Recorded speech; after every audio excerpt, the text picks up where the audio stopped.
श्री गणेशाय नमः। ओम श्री सद्गुरुदेवाय नमः। ओम श्री सरस्वत्यै नमः। आदरणीय भक्तजनों, सादर नमस्कार। आप श्रवण कर रहे हैं मोक्ष चैनल। आज हम आप लोगों को गरुड़ महापुराण के आचार कांड में 190वें अध्याय में बृहस्पति जी द्वारा बताए गए नीति सार का निरूपण के आगे का प्रसंग आपको श्रवण करवाएंगे। आप इसे श्रवण करें। बोले आनंद कंद भगवान की जय। बोले गरुड़ जी महाराज की जय। बोले विष्णु भगवान की जय। बोले शंकर भगवान की जय। नारायणं नमस्कृत्य नरं चैव नरोत्तमं देवीं सरस्वतीं व्यासं ततो जयमुदीरयेत्। सूत जी बताते हैं आगे, आपत्ति काल में लिए धन का संरक्षण, आपत्ति काल के लिए धन का संरक्षण करना चाहिए, धन का बचाव करना चाहिए। स्त्रियों की रक्षा के लिए धन का उपयोग करना चाहिए एवं अपनी रक्षा में स्त्री एवं धन दोनों का उपयोग करना चाहिए। कुल की रक्षा के लिए एक व्यक्ति का, ग्राम की रक्षा के लिए कुल का और जनपद की जिले की रक्षा के हित के लिए एक ग्राम का और अपने वास्तविक कल्याण के लिए पृथ्वी का भी परित्याग कर देना चाहिए। क्या कह रहे हैं? कुल की रक्षा के लिए अगर एक व्यक्ति कुल में गलत है तो उसका परित्याग कर देना चाहिए। और एक गांव की रक्षा के लिए कुल का, एक अगर गांव की पूरे गांव की रक्षा करनी है, अगर एक कुल को उसमें से छोड़ना है, एक परिवार को छोड़ना है तो उसे छोड़ देना चाहिए। और एक जिले की रक्षा के लिए एक गांव को, अगर गांव गलत है तो उसको छोड़ देना चाहिए। और अपने वास्तविक कल्याण के लिए, अपने कल्याण के लिए इस पृथ्वी का त्याग भी मनुष्य को कर देना चाहिए। त्यजेदेकं कुलस्यार्थे ग्रामस्यार्थे कुलम त्यजेत ग्रामम जनपदस्यार्थे आत्मार्थे पृथ्वी त्यजेत। इस प्रकार से सूत जी बता रहे हैं, नरक में निवास करना अच्छा है किंतु दुष्चरित्र व्यक्ति के घर में निवास करना उचित नहीं है। नरकवास के कारण पाप विनष्ट हो जाता है किंतु दुष्चरित्र व्यक्ति के घर में निवास करने से पाप की निवृत्ति नहीं होती है, पाप बढ़ जाता है और उसकी निवृत्ति नहीं होती है। बुद्धिमान पुरुष एक पांव को स्थिर करके ही दूसरे पांव को आगे बढ़ाता है। इसलिए अगले स्थान की परीक्षा के किए बिना पूर्व स्थान का परित्याग नहीं करना चाहिए। आगे का स्थान हमें देखना चाहिए, हम किस स्थान में जा रहे हैं और कहाँ जा रहे हैं, क्या कर रहे हैं, वो स्थान कैसा है, उसकी सबसे पहले परीक्षा करना चाहिए, तब दूसरा स्थान को ग्रहण करना चाहिए। दुष्ट जनों से व्याप्त देश, उपद्रवग्रस्त निवास भूमि, कंजूस राजा तथा मायावी मित्र का परित्याग कर देना चाहिए। कंजूस के हाथ में पहुँचे हुए धन, अत्यंत दुष्ट और आग्रही व्यक्ति के पास संचित ज्ञान, जो व्यक्ति किसी को ज्ञान नहीं देता है उसके पास गया हुआ ज्ञान, और कंजूस के हाथ में गया हुआ धन, और गुण एवं पराक्रम से रहित रूप तथा आपत्ति काल में परांगमुख मित्र, जो तुम्हारे आपत्ति काल में तुम्हारा साथ नहीं देता, दूसरी तरफ मुख कर लेता है, ऐसे मित्र और मनुष्य को ऐसे का कोई लाभ नहीं है। जो पदासीन अधिकार युक्त व्यक्ति है उसके कभी न देखे गए हुए से व्यक्ति भी सहायक हो जाते हैं और सभी व्यक्ति मित्र हो जाते हैं। जो आदमी ऊंचे पद पर होता है उसके सभी मित्र हो जाते हैं, परंतु जब यही व्यक्ति पदच्युत हो जाता है, अपने पद से गिर जाता है, अर्थहीन हो जाता है, धनहीन हो जाता है, तो उसके असमय में स्वजन भी शत्रु हो जाते हैं, उसके मित्र जो वो भी शत्रु हो जाते हैं। आपातकाल में मित्र, युद्ध में वीर, एकांत स्थान में सुचिता, विभव से क्षीण हो जाने पर पत्नी तथा दुर्भिक्ष के समय, अकाल के समय अतिथि प्रियता की पहचान होती है। कौन सही है कौन गलत है वही होता है। धीरज, धर्म, मित्र और नारी, आपतकाल परखी, यही चार इस प्रकार से बाबा तुलसी ने रामचरितमानस में भी गाया हुआ है। आपत सुमित्रम जानीय दृणे सूरम रह शुचिम आपत्सु मित्रम जानी दृणे सूरम रह शुचिहिम भार्यात विभवे क्षीणे दुर्भिक्षे च प्रियातिथिम। इस प्रकार से कहा गया है। पक्षीगण फल रहित वृक्ष का परित्याग कर देते हैं। जिस पेड़ में फल नहीं होते हैं उसमें पक्षी भी नहीं बैठते हैं। सारस पक्षी सूखे हुए सरोवर को छोड़ करके अन्यत्र चले जाते हैं। कहाँ चले जाते हैं? जहाँ उनको जल प्राप्त होता है। बिना जल के उनका कुछ काम नहीं चलता है। वेश्याएं धन से रहित होने पर पुरुष को छोड़ देती है। मंत्री भ्रष्ट राजा का परित्याग कर देते हैं। भौरे बासी पुष्प को त्याग कर नव विकसित नए खिले हुए फूल पर चले जाते हैं। और मृग जो हैं जले हुए वन को छोड़कर उसका परित्याग कर देते हैं और अन्यत्र दूसरी जगह हरे भरे वन को ढूंढते हैं। इस प्रकार यह स्पष्ट है कि स्वार्थ बस ही सभी प्राणी एक दूसरे से प्रेम करते हैं।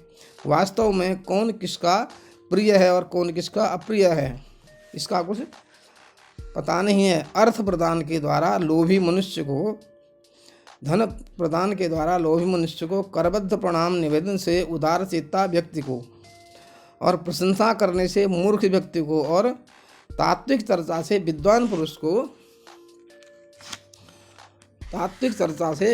पुरुष को संतुष्ट किया जा सकता है। कैसे बता रहे हैं? अर्थ प्रदान से लोभी व्यक्ति को, जो लोभी व्यक्ति है उसको थोड़ा सा धन दे दो तो वो प्रसन्न हो जाता है। करबद्ध प्रणाम करने से उदार चेता को, जो थोड़ा उदार होता है, जैसे राजा है या कोई और बड़ा व्यक्ति है, उसको प्रणाम कर दो, उसको सिर झुका के नमन कर दो। और प्रशंसा करने से मूर्ख व्यक्ति को और मूर्ख व्यक्ति की प्रशंसा कर दो। और तात्विक चर्चा और साथ जो विद्वानों की चर्चा होती है, तात्विक तत्वों की चर्चा होती है, उनको करने से विद्वान लोग, ये सब लोग इस अपने इन कार्यों से संतुष्ट हो जाते हैं, प्रसन्न हो जाते हैं। सद्भाव रखने से देवगण, सज्जन वृंद एवं द्विजाति संतुष्ट हो जाते हैं। इनके अतिरिक्त साधारण लोग खान पान तथा पंडित जन मान सम्मान से संतुष्ट हो जाते हैं। लुब्धमर्थ प्रदानेन सलाघम अंजलि कर्मणा मूर्ख संदानुवृत्त्या च याघाथ्येन पंडितम सद्भावेन तुष्यन्ति देवा सत्पुरुषा द्विजाः इतरे खाद्यपानेन मानदानेन पंडिता। इस प्रकार से बताया गया है। प्रणिपात बोलते हैं निवेदन, किसी को नमस्कार करने से उत्तम प्रकृति वाले सज्जन पुरुष को भेद नीति से धूर्त तथा अपनी अपेक्षा कम पराक्रम वाले व्यक्ति को थोड़ा बहुत देकर और अपने समान पराक्रम वाले को अपनी अपेक्षा के अनुकूल धन देकर बस में किया जा सकता है। जिसका जैसा स्वभाव हो उसके अनुरूप वैसा ही प्रिय वचन बोलते हुए उसके हृदय में प्रवेश कर चतुर व्यक्ति को यथाशीघ्र उसे अपना बना लेना चाहिए। नदी, नख तथा श्रृंग धारण करने वाले पशु, हाथ में शस्त्र धारण किए हुए पुरुष, स्त्री और राज परिवार विश्वास करने योग्य नहीं होते हैं। कौन नहीं होते हैं? नदी में बाढ़ आई हुई, उस पर कोई विश्वास नहीं है, कितना पानी उसमें है। नख तथा श्रृंग धारण करने वाले पशु, नाखून और सींगों को धारण करने वाले पशु को भी कोई विश्वास नहीं, कभी भी सींग मार सकता, कभी भी हमें नाखून मार सकता है। हाथ में शस्त्र धारण किए हुए पुरुष, हाथ में हथियार लिया हुआ कोई भी पुरुष हो, स्त्री और राज परिवार विश्वास करने योग्य नहीं होते हैं। जो मनुष्य बुद्धिमान है उसको अपनी धन क्षति, मनस्ताप, घर में हुए दुष्चरित्र, वंचना तथा अपमान की घटनाओं को दूर से सक्षम प्रकाशित नहीं करना चाहिए।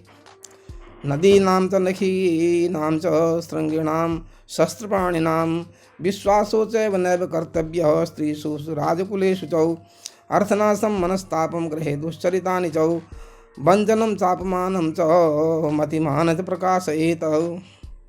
इस प्रकार से बताया गया है, इन पर विश्वास नहीं करना चाहिए।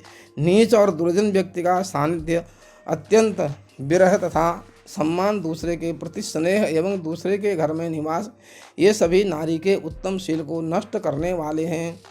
स्त्री को कभी भी दुर्जन व्यक्ति का सानिध्य नहीं करना चाहिए। अत्यंत विरह तथा सम्मान, दूसरे के प्रति स्नेह एवं दूसरे के घर में निवास नहीं करना चाहिए।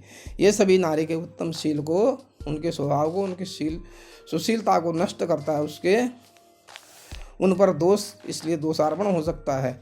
किसके कुल में दोष नहीं है, रोग से कौन पीड़ित नहीं है, कौन दुखी नहीं है, और किसकी धन संपत्तियां सदैव विद्यमान रहती हैं। इस पृथ्वी पर धन प्राप्त कर कौन अहंकार से भरा नहीं है, किस पर विपत्तियां आई नहीं हैं, स्त्रियों के द्वारा किस का मन क्षुब्ध नहीं किया गया है, और राजाओं का कौन प्रिय रहा है, कौन कालवलित नहीं हुआ है, किस याचक का स्वाभिमान नष्ट नहीं हुआ है, और दुर्जन के जाल में फंसकर कुशल पूर्वक जीवन यापन कर सकता है।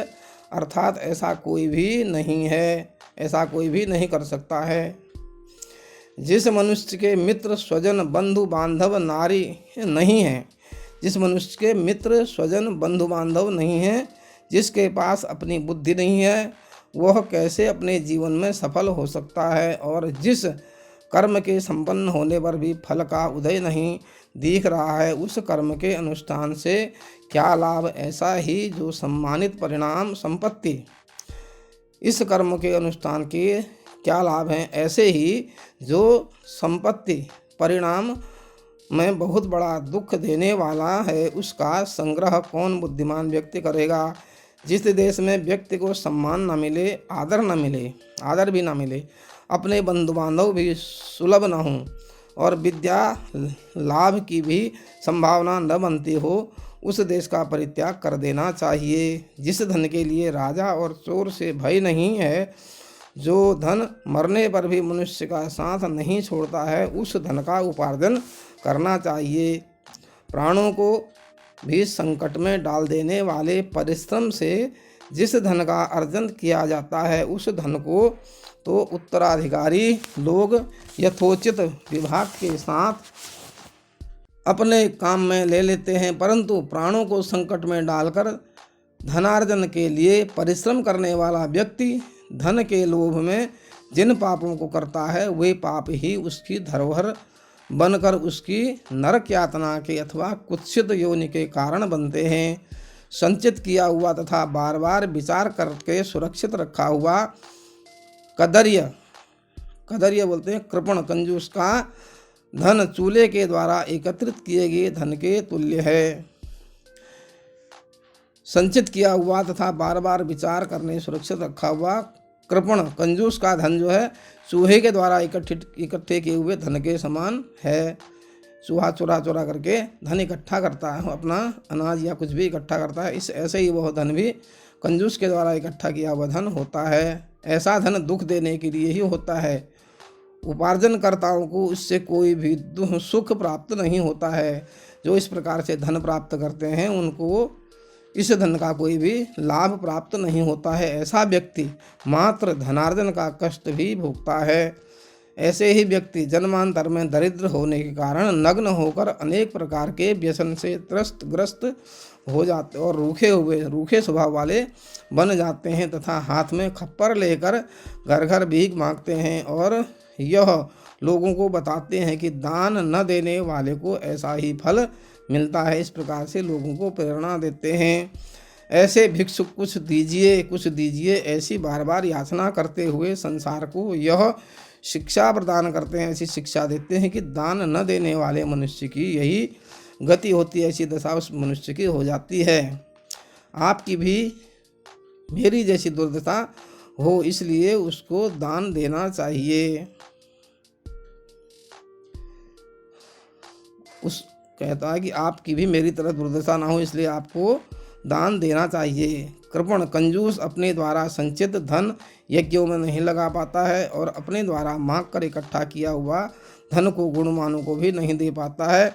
इस प्रकार का कंजूस के द्वारा सुरक्षित धन चोर और राजा के काम में ही आता है।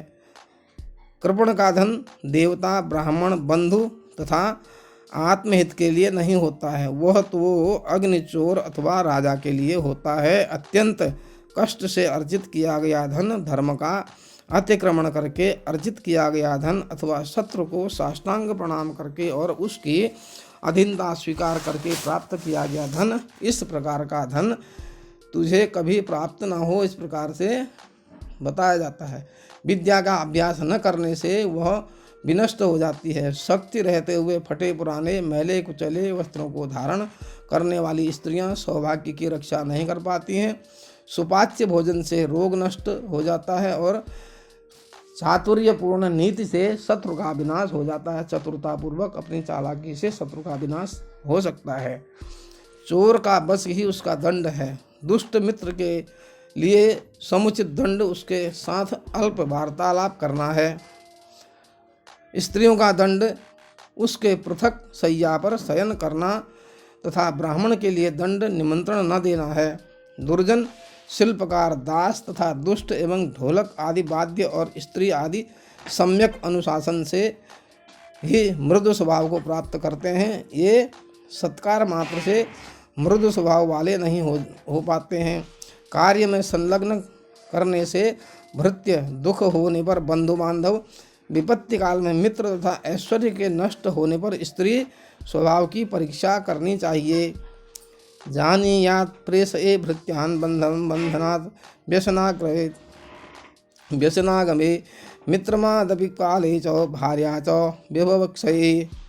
पुरुषों की अपेक्षा स्त्रियों का आहार दुगुना, बुद्धि 4 गुनी, कार्य की क्षमता 6 गुनी और काम वासना 8 गुनी अधिक मानी गई है। स्वप्न से निद्रा को नहीं जीता जा सकता है। काम वासना से स्त्री पर विजय नहीं प्राप्त की जा सकती है। ईंधन से अग्नि को तृप्त नहीं किया जा सकता है तथा मद्य से प्यास नहीं बुझाई जा सकती है। मांस युक्त स्निग्ध भोजन, नाना प्रकार की मदिराओं का पान, सुगंधित द्रव पदार्थों का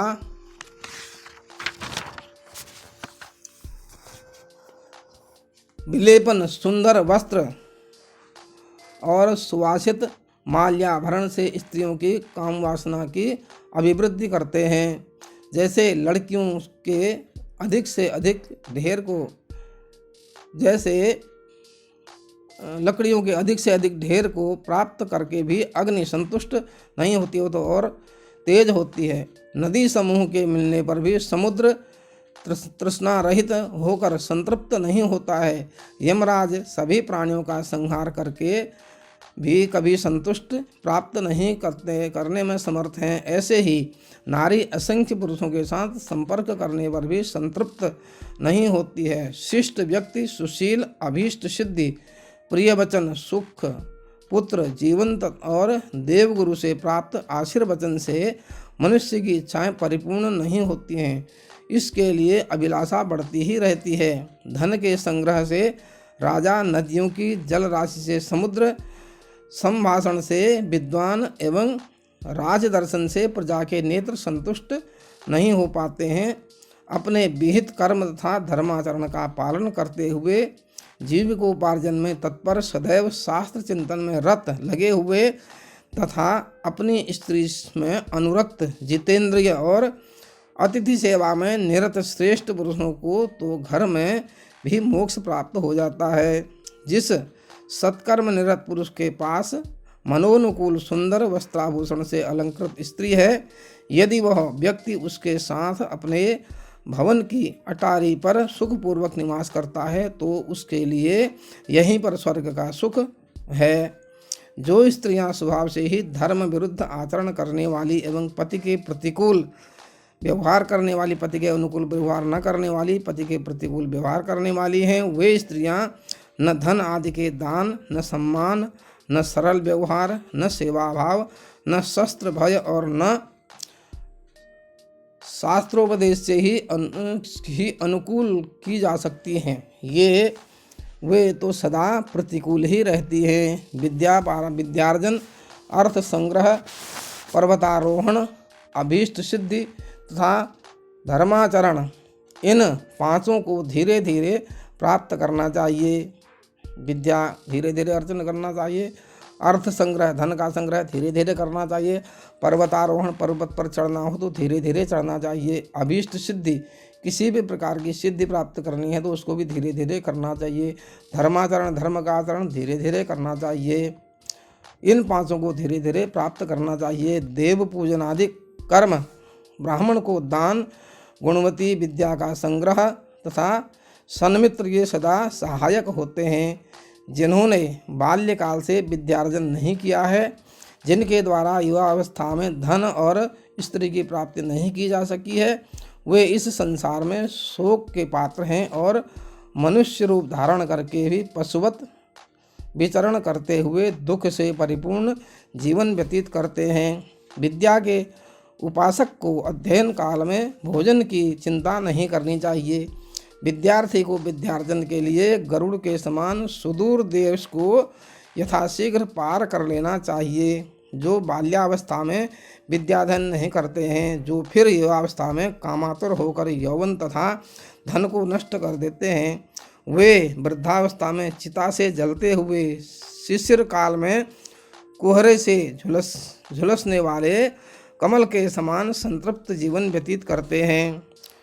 शुष्क तर्क स्वयं में अप्रतिष्ठित है, अतः किसी सिद्धांत की स्थापना केवल तर्क के द्वारा नहीं हो सकती है। श्रुतियों भी अनेक प्रकार की हैं। ऐसा कोई भी ऋषि नहीं है जो भिन्न भिन्न प्रसंगों में विभिन्न सिद्धांतों का निर्देश न करे। इसलिए धर्म का तत्व न तर्कों से निहित है, न श्रुतियों में निहित है, अपितु आत्मों की प्रज्ञा में निहित है। फलतः शिष्ट लोग जिस मार्ग का अनुसरण करते हैं उसी मार्ग को अपना धर्म समझना चाहिए। आकार, संकेत, गति, चेष्टा, वाणी, नेत्र और मुख की भाव भंगिमा से प्राणी के अंतःकरण में छिपा हुआ भाव प्रकट होता रहता है। विद्वान वह है जो दूसरे के द्वारा अकथित विषय को भी जान लेता है। बुद्धि वह है जो दूसरों के संकेत मात्र से भी वास्तविकता को समझ ले। कथित शब्द का अर्थ तो पशु भी जान लेते हैं। मनुष्य के दिखाए गए मार्ग का अनुसरण तो हाथी और घोड़े भी करते हैं। इस प्रकार से इन नीतियों को समझाया गया है। यहाँ पर हम इस नीति सार के 109वें अध्याय को विश्राम करते हैं। कल हम आपको 110वें अध्याय में फिर नीति सार के बारे में श्रवण करवाएंगे। तब तक के लिए हरि नाम कीर्तन करेंगे। हरि शरणम हरि शरणम हरि शरणम हरि शरणम हरि शरणम हरि शरणम हरि शरणम हरि शरणम श्री हरि शरणम श्री हरि शरणम हरि शरणम हरि शरणम। बोले आनंद कंद भगवान की जय। बोले गरुड़ जी महाराज की जय। बोले शंकर भगवान की जय। बोले विष्णु भगवान की जय।